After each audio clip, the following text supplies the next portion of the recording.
Assalamu alaikum rahmatullahi wa barakatuh. How are you all children? I hope you all are fine. Today I am back with a new topic, and in our last two videos we have seen the history part, right? We did two lessons from history. Today we are going to do a lesson from geography. I had told you geography means we are going to discuss about the features of the earth, right? So today we are going to do chapter 17, that is realms of the earth. Okay. In this we are going to see what are the different components of the environment. Now as we know, earth is a only planet where life exists. Right? There are many features on the earth which help in the existing of the life. Okay. So now we are going to see what are the factors that help us and how the earth is framed or designed in a way that it is easy for the life to survive on it. So to start with, we have three components that make the earth. Three important components of the earth are lithosphere, hydrosphere and atmosphere. These are the three components of the environment. Now what do we mean by lithosphere? Lithosphere means the land where we live. Right, we human beings live on land. So that area or that part of the earth we call lithosphere. Okay. Now lithosphere or the earth, the land that where we live, the uppermost layer is called the crust. We call it crust. Crust is the uppermost layer of the lithosphere. Now the crust is not even, that means it is uneven. There are mountains, there are plains, there are plateaus. So you know, mountains means they are high, okay, plains they are flat. So you can see the crust of the earth, the upper layer of the earth, it is not like a plain one surface, okay, it is uneven, ups and downs are there. Okay. Now this crust is again divided into two parts, upper layer and the lower layer. The upper layer of the crust we call it shell, and this is made of silicon and aluminium. The rocks of this part, the upper part of the crust, they are made of silicon and aluminium. Whereas the rocks that we found in the lower part of the crust, as we go under the earth, the lower part of the earth, we will find the rocks made of silicon and magnesium, and this lower part of the crust we call it sima. Okay. So these are the two layers of the crust. Now on the crust we find mountains, we find plains, we find plateaus, continents, all these are part of lithosphere. Okay, and lithosphere or the land is very helpful to us, isn't it? We know what are the uses of land. We can do agriculture on it and produce food for us. We have transport facilities.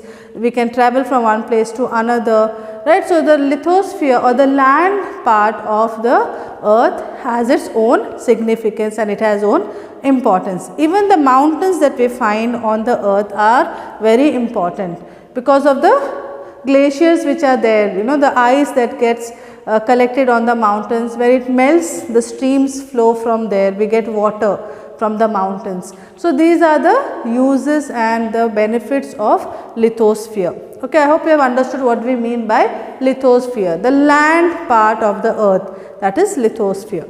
Next is the hydrosphere. Hydro means water. Hydrosphere is the part of the earth where there is water. Now when we say water, what all comes in water bodies? Oceans, seas, rivers, lakes, etc. are the water bodies, right? All these together make the hydrosphere. Now whatever water you see on the earth, 97% of this water you will find in oceans and seas. Okay, 97 of the percentage of the water that we have on the earth, it is part of oceans and seas. Only 3% of the water is into lakes and rivers and other ponds and all. But the maximum part of the earth is from oceans and seas, and this water is salty water. We cannot use it directly for drinking. Okay, so now hydrosphere or the water part of the earth has a special feature. Okay, there is a balance that it maintains, and this balance is maintained with the help of water cycle. Now, what is water cycle? We'll try to understand what happens with this water which is there on the earth. Okay, it goes in a it's like a cycle. It goes up and again comes down. How you have already learnt it in your previous class, but still we will recap on that. Okay, so water cycle means there is lot of water on the earth. We know it, right? Like we said, there are oceans, rivers, seas. Now, in summers or when the sun is very bright, the water gets heated up, and when the water gets heated up, it changes to water vapor. Now, these water vapors, they go up in the air. Okay. Now, water gets heated up with the sun's heat, it gets heated up and it goes up, it changes its form, water changes to water vapor and it goes up in the air. This process of changing the water to water vapor is called evaporation. We call it evaporation, okay, where the water changes to water vapor and it goes up. Now, when it goes up in the air, okay, here the temperature is not that hot, it is cool. So, there these water vapors, they combine or they come in contact with the cool air and they change the form to small water drops. Okay. So, the water vapor changes to small water drops and they get closer and form clouds. Now, this process is called condensation. Okay. The water vapor changing back to water drops is called condensation. Okay. Now, when these clouds get heavier, when many water drops they come together, they get heavier, and when it is not possible for them to hold any more water droplets, they fall down or they start pouring down as rain. Now, this process is called precipitation, okay, where again the water droplets, they come back to the earth, they fall down as rain. This process is called precipitation. Now, you see, it started from the land, right? The water was on the land, it got evaporated, went up, got condensation done over there, got the water drops together, and again it came back to earth, right? So, this cycle we call it water cycle, where from the land water goes up, forms clouds, again it comes back to earth. Okay. So, this is how the balance of water is maintained on the earth. Okay. Now, what is the use of this hydrosphere? Why do we need this hydrosphere? We know that many marine animals are found in the water. We have fish, especially we coastal people. We know the importance of the seafood, right? So, food, we get food from the hydrosphere. Then next, it maintains the temperature, the climate. Now, just imagine if we had only summers in Udupi, for example, if we had only summers, it would have been so hot, isn't it? But because of the hydrosphere, because of this water cycle that takes place, we get monsoons, right? And there is a change in the climate, there is change in the temperature. So, hydrosphere also helps in maintaining the climate, the change of climate is also affected with this hydrosphere, especially the monsoons that we get is because of this process, okay, this water cycle. Then we also get minerals, there are many minerals that we get from the water, okay, and also hydrosphere or this part of the earth, it provides us chief means of transport. Okay. Now, compared to land, compared to air transport, water transport is cheaper, especially when we have to transport the heavy goods from one country to other country. If you compare the air fare and water fare, the water fare is cheap, the water transport is cheaper compared to the air transport. So, hydrosphere also helps in providing cheap water transport. So, this is the importance of hydrosphere. So, I hope you have understood what is lithosphere and hydrosphere. Moving on to the third component of the environment, that is atmosphere. Atmosphere is the air, okay, above the ground level. There is a air around us. Now, that part of the earth, we call it atmosphere. Now atmosphere is made up of many gases like nitrogen, oxygen, hydrogen, helium. There are many gases that are present in the atmosphere, but the most important air that we need, or the gas that we need, is oxygen, right? Oxygen is the most important gas for us to survive. We need all the human beings, all the living things, be it human beings, plants, animals, everybody needs oxygen to survive. So oxygen also you find in the atmosphere. So you can say atmosphere is very important for all the living things to survive. Okay. Now atmosphere is further divided into 5 layers. There are 5 layers in the atmosphere, that is troposphere, stratosphere, mesosphere, thermosphere and exosphere. Now troposphere is the lowermost layer, very close to the earth's crust, which you find the starting of the atmosphere, where it starts, that is the troposphere, and the outermost layer of the atmosphere is the exosphere, which is very far from the crust of the earth. Okay. So these are the 5 layers of the air or the atmosphere. Now I hope it is clear to you all what is lithosphere, what is hydrosphere and atmosphere. Importance of atmosphere, I have told you the most important thing that we find is the oxygen in the atmosphere. Okay. Now next very important thing that we need to know here is biosphere. Now what is biosphere? Biosphere is the place where the life exists. If I have to tell you in a very simple way what is biosphere, it is the place where the life exists. It is a part of lithosphere, it is also a part of hydrosphere, and it is also a part of atmosphere.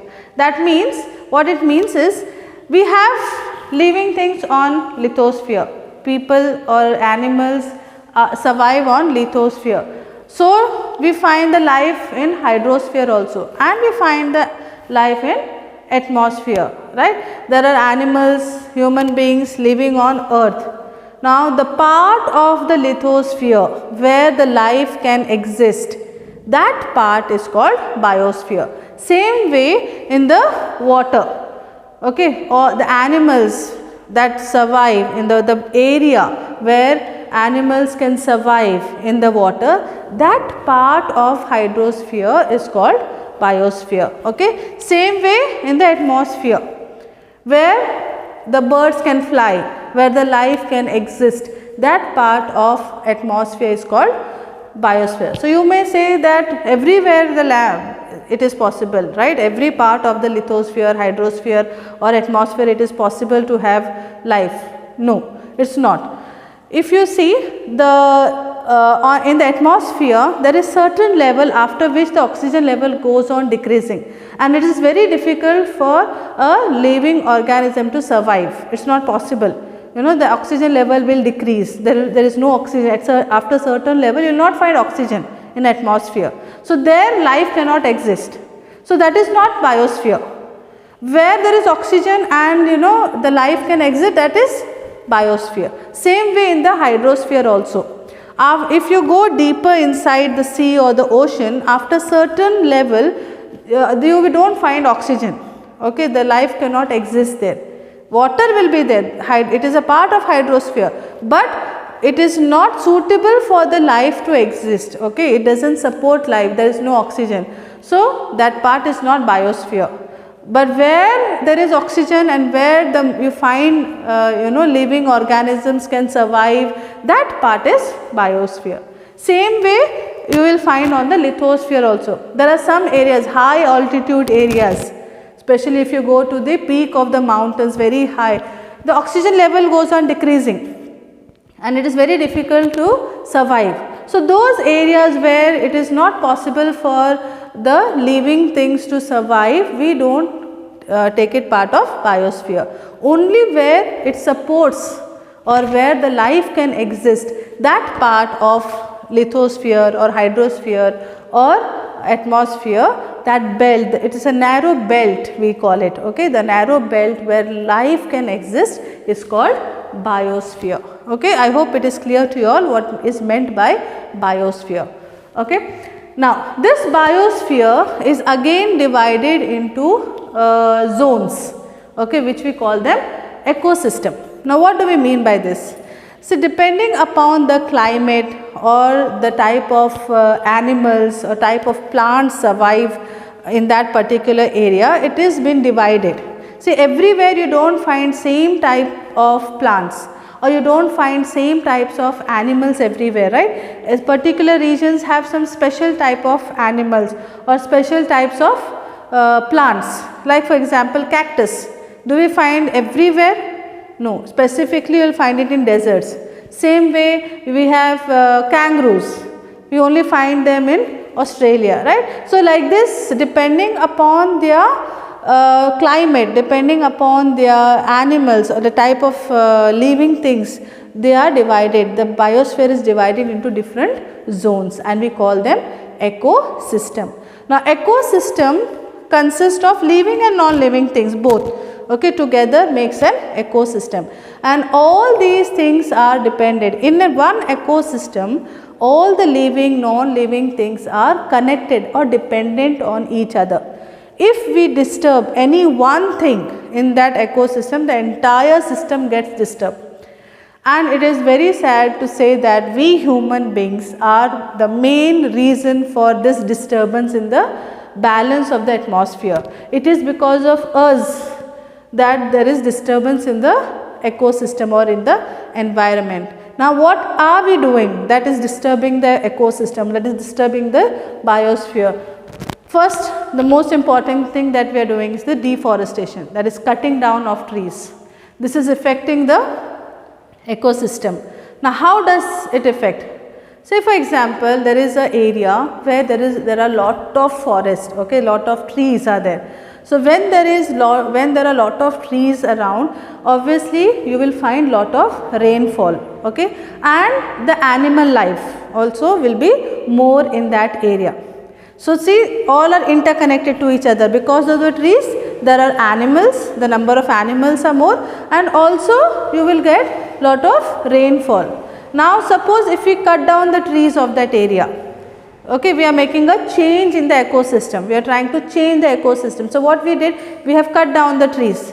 Now, what has that cutting down of trees affected to? It has affected on animals. Definitely animals will die. They will not have shelter, they will not have place to survive, they will not get food to eat. So, they die, right. So, it has affected the animals that stay there, and it will also affect the climate. As you cut the trees, the rainfall also will decrease in that area.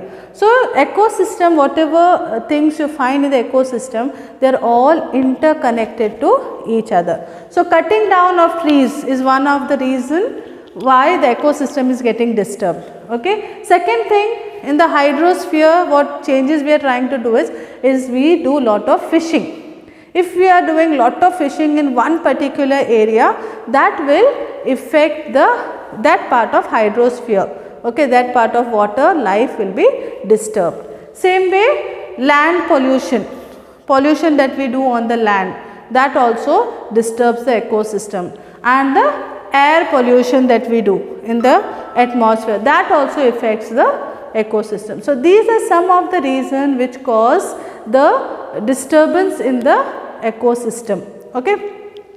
And the main cause that these days we are facing, the threat that we are facing these days because of all these changes that we are making is the global warming. Okay, global warming. What do we mean by global warming? You must have heard this word, right? The global warming, that is the biggest concern of present world. Now, what is global warming or how it is happening? Global warming is nothing but the increase of carbon in the atmosphere. Okay, carbon dioxide or carbon emission is more in the atmosphere. Now, how it is happening? Because of the factories, because of the vehicles that we are using, there is lot of carbon that has been released in the atmosphere. Now, this carbon emission or the carbon quantity which is increasing in the atmosphere is causing increase in the temperature.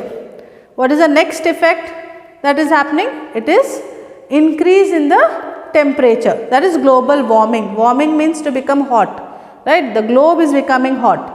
So, because of the carbon in the atmosphere, the temperature is increasing, it is becoming hot. So, what? Now, the next question, what happens if the temperature increases? Only thing will sweat? No, it is not that. It is affecting the other parts of the earth, like there are ice in the mountain or the top of the mountain, especially the polar ice, the polar region, the ice which is there, it will start melting. You know, the ice, the quantity of ice which is there in the polar region, it is a huge quantity of ice is been accumulated there.